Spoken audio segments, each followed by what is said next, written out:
বেলা শেষে হাসতে চেয়েছিলাম।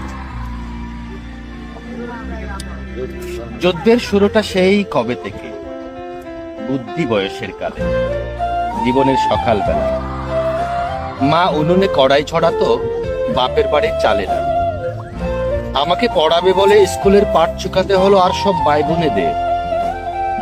টিউশনের টাকায় পড়াশোনা, শেষে চাকরি, বিয়ে, সংসার, জগতের যত জাগতিক হিসাব নিকাশ।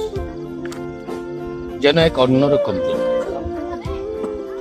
ইচ্ছে ছিল লিখে যাব, চিল শকুনের বেশে সাদা কবুতরের কথা লিখব, মরুচরে আহত শিশুর কথা লিখব, ধর্মের কদর্য ব্যানার ছিঁড়ে ফেলার কথা, সভ্যতার নগরে নগরে সাহসী অশ্বারোহীদের কথা, বোমার আঘাতে বিধ্বস্ত নগরীর কথা, বিশুদ্ধ আছাড়ে গড়ে ওঠা বসতির কথা, সংসার বাগানে হাসি ফোটানোর কথা, আরো কত শত টুকিটাকি জীবনের স্বপ্ন বিলাস।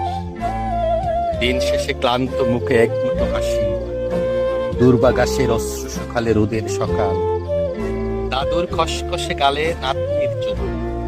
এভাবেই জীবনের পরন্ত বিকেলে স্বপ্ন দিনের গল্প বলে বলে বেলা শেষে একটু শুনতে চেয়েছিলাম।